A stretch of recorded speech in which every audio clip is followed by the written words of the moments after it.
Hi there, guys! You've made it to the last lesson, how to draw a cartoon-style rhino using what you've previously studied. With everything you've learned and a few tricks, you'll see that drawing in a cartoon style is fun and simple. So let's get to it. Using the rhino structure we learned before as a base, we'll start our drawing. So remember the three general shapes with the three specific directions, like I'm going to show you here. So to make our rhino a cartoon, we need to deform the shapes, but keep the basic structure. A good idea is to make the large blocks bigger and the small ones smaller.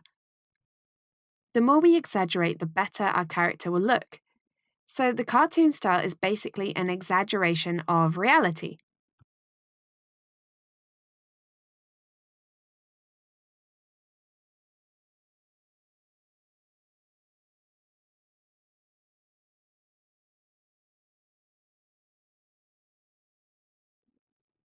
So as you can see, I've really exaggerated the size of the head in regards to the body. I could have gone even further. The nice thing about this style is you can do pretty much whatever you want with your drawing. The legs could be enormous or they could be really tiny. Make fun sketches. Exaggerate different parts if you're not sure how you want it to look. In other words, brainstorm different structures for your rhino cartoon and then select what you like most.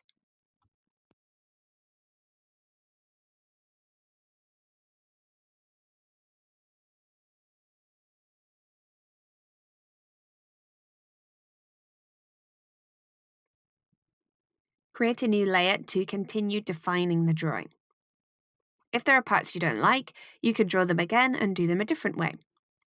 Add details and extra volume to your character. Having said that, the style is cartoon, so it's usually more simple than the realistic style, at least in the details.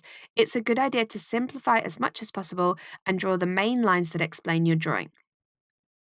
This is a continuous process of investigation.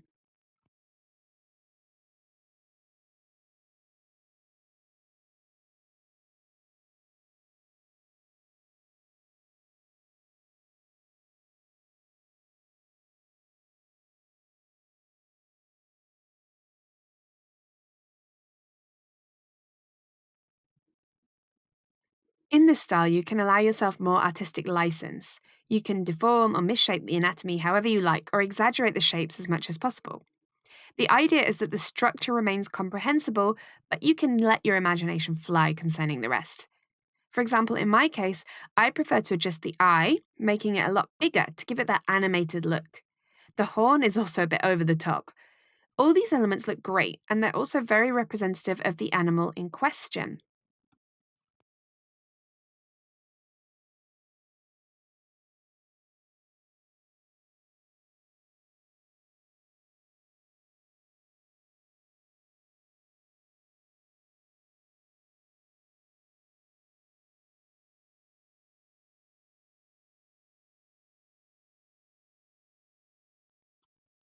Cartoon is the main style in animation.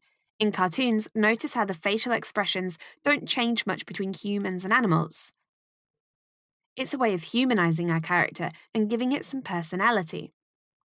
So that's why I decided to make an angry rhino. So I've added this big eyebrow that hardens the face, and I've also exaggerated the curve of the mouth. If you're not sure how to draw facial expressions, look for examples from different animators. Animators are experts at drawing expressions. Another good way to learn is looking at yourself in the mirror while pulling different faces. It sounds comical, and it is, but your own face is the best reference when trying to add life to your character, and you're also adding something of yourself to the design.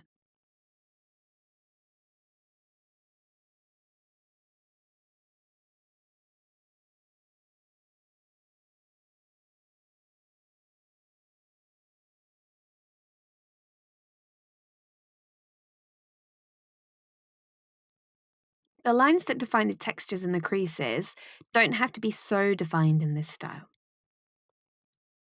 We can simplify them and keep the main ones. See how I solved this to get an idea. Also, if you see very strong lines or creases that need to be explained, then do so. The difference is the simplicity of the line.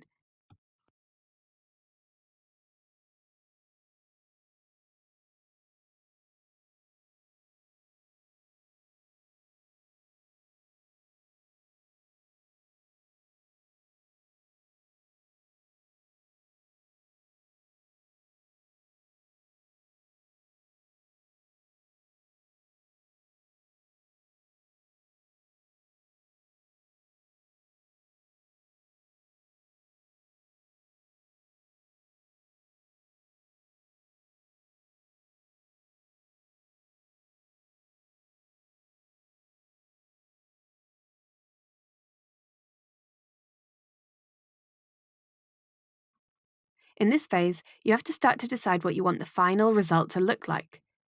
So on a new layer, define the lines you're keeping and add more or less detail depending on the look you're going for. After this step, we'll move on to the line art, so I recommend you don't leave anything out, so you're then not trying to solve any problems in the ink phase. To do that, you'd have to have a very steady hand to get a clean line without a previous sketch.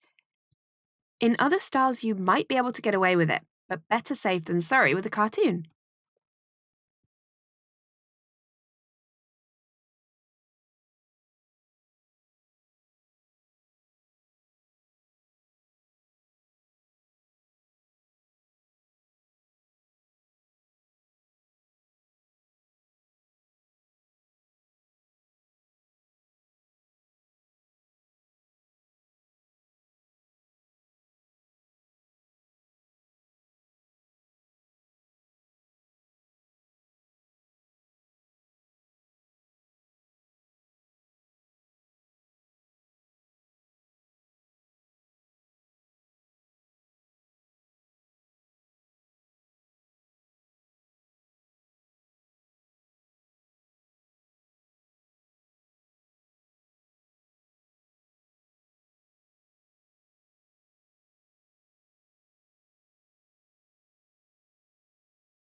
In our references, the rhino's tail is hidden, but I think this is a nice element that we should represent.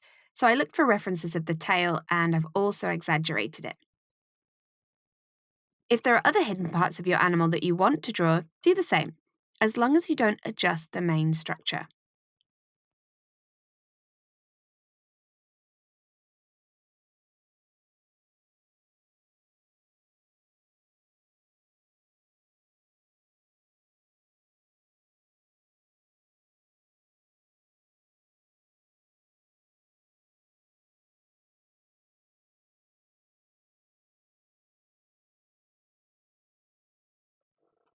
So the brush I'm going to use for the line art is the same that I used for the realistic rhino, the one that we used for the sketch, but I'll put the opacity up to maximum and I'll remove the ink flow.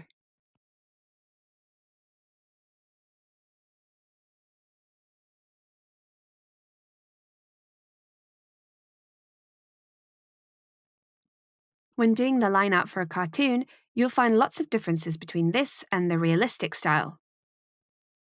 The thickness of the lines has more to do with the external curves. I usually make these thicker than the inside ones. The outline is also thicker than the inside lines. I think this effect is quite nice to look at. I also take into account that the lines will be thicker if they're for whole shapes like the leg, and the inside ones will be lighter. If there are areas of shadow, then the line will also be thicker to get that black effect in our drawing. Just experiment with your line art and see the results.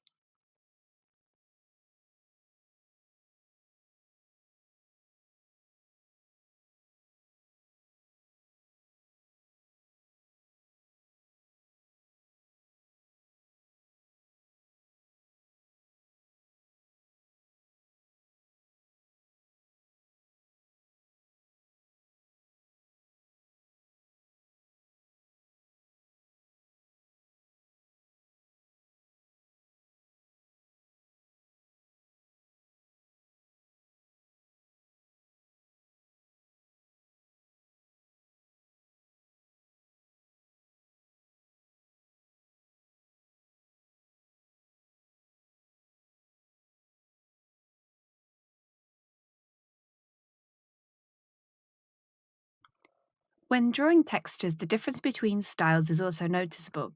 Textures should be more simple and expressed in fewer lines. So, to explain the bone, a few cuts can help you a lot. And the same goes for when you get to the hair, for example. The idea is to simplify reality as much as possible.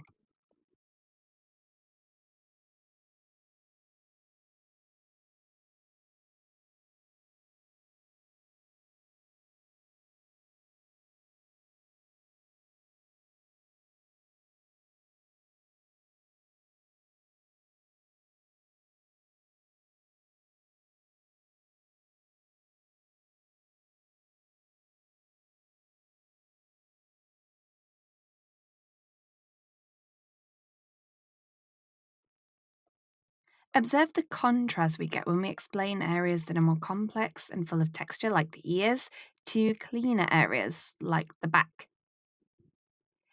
There are areas that you'll need to explain better than others, as the content is more detailed, or it might be a specific kind of texture you need to define more.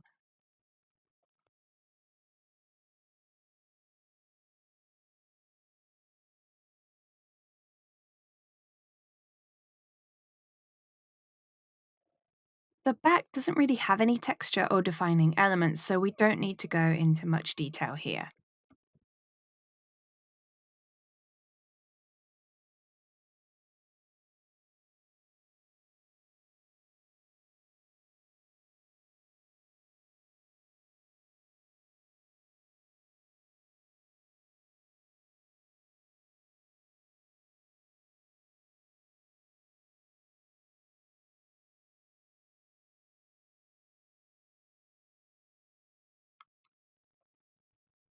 We need to do the same for the creases. Our Rhino has lots of wrinkles, but we need to simplify these in just a few lines that explain the main elements, so our drawing is simple, clean, and precise.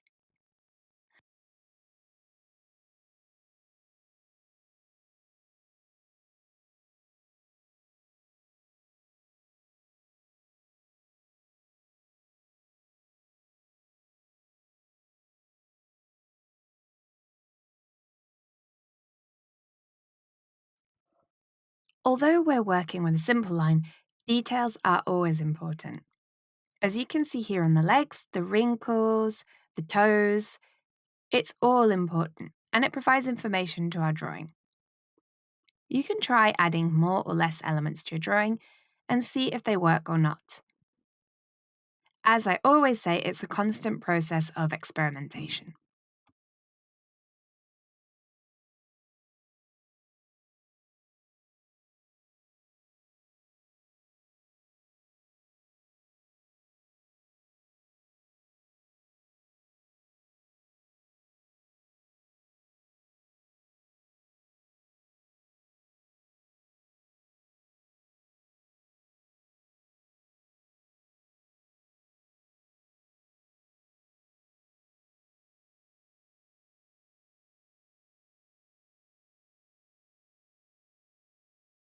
I'm going to share a trick with you that I learned when studying animation.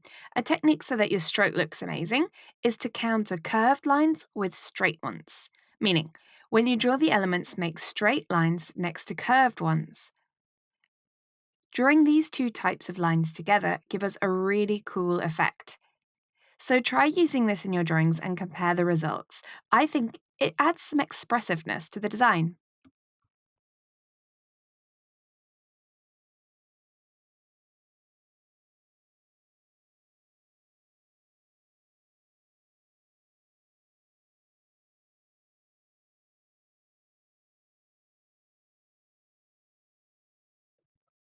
For shading in the cartoon style, I like to use clean and simple lines placed in very specific areas. I don't like to include much shading, as I think that a clean line is the most important aspect of this style. You don't actually have to include any shading at all, it's a question of personal taste.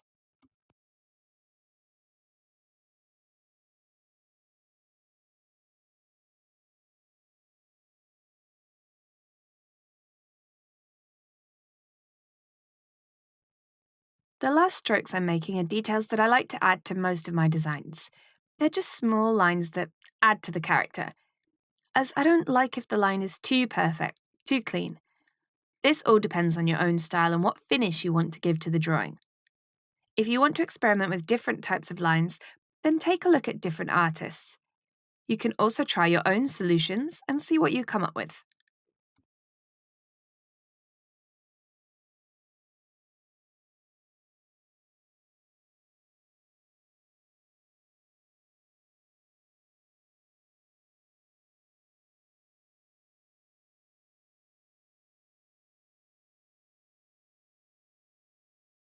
Finally, as I did with the realistic rhino, I've drawn some lines on the ground to represent the rhino's cast shadow. This way, the animal is on a surface and not suspended in the air.